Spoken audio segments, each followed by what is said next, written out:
make it very hard to talk coherently.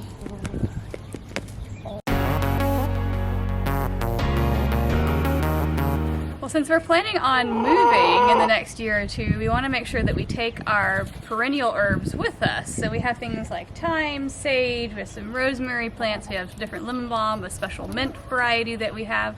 So we're going to be potting them up and moving them to our urban farm plot that we are planning on holding on to for a couple more years. And then we'll be moving these to our future farm property. But just to make moving in the future easier, we're going to move some of our perennial herbs. So we're going to dig them up today.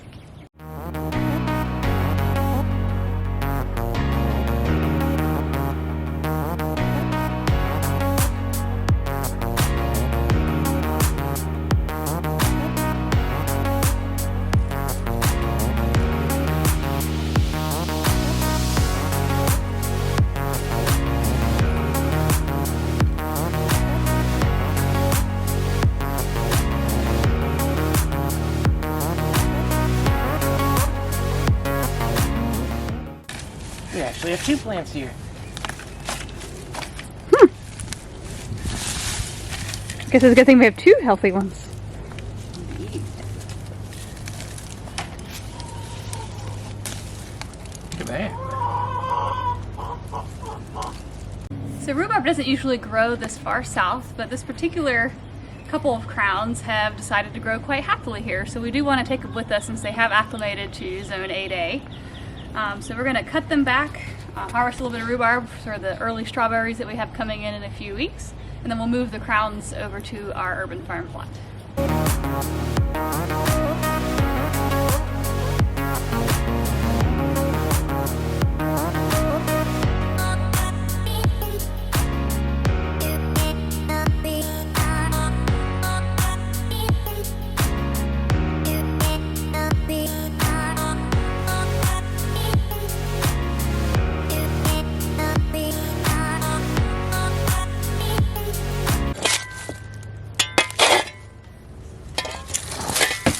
Don't crush him. He's right in there.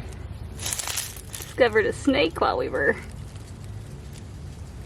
digging up herbs. You'll find that snake again. They better not come and get me.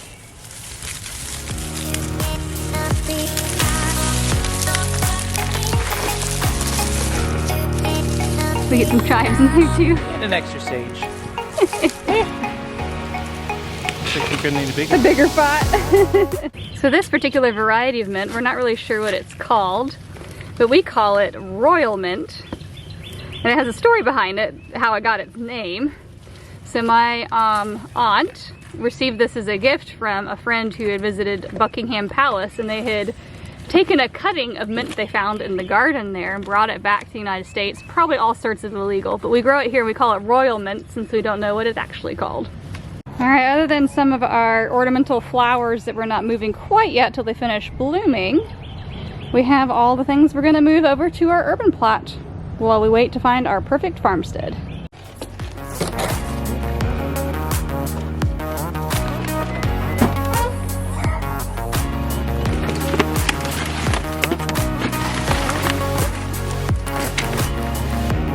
You ready to go, puppy dog?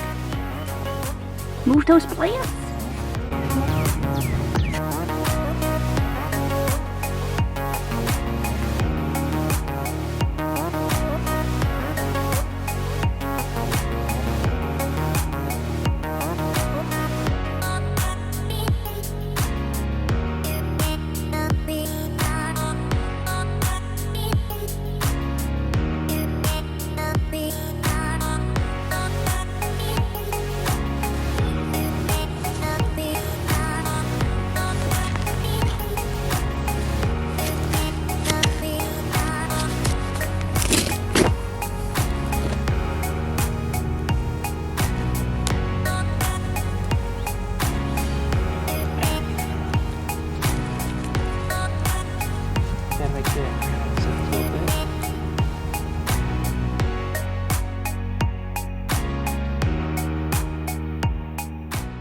Alright, we got everything in. We got the rhubarb crowns protected with a cage.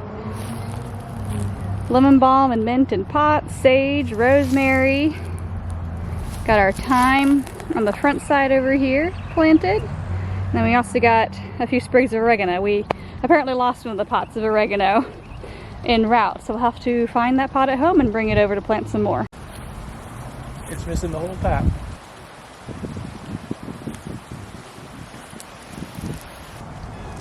Thought we'd give you a garden update today. We're about a week out from our last frost date, so we got our remnants of our kohlrabi here. It did not bulb like we had hoped it would, but our kale did not do as well as we thought this year, so we're going to harvest the kohlrabi leaves and use it as a kale substitute for our food preservation purposes.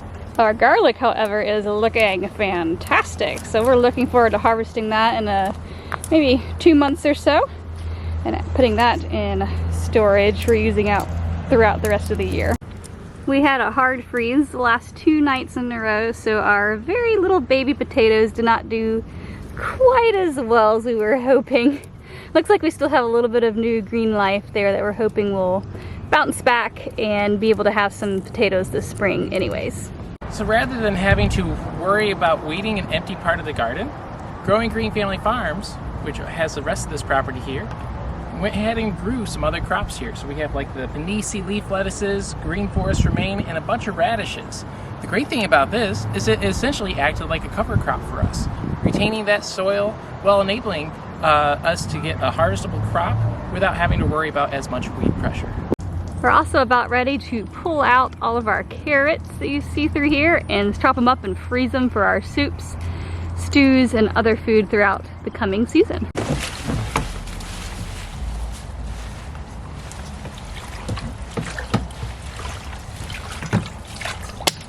Ooh, that water's cold today. Especially after that frost.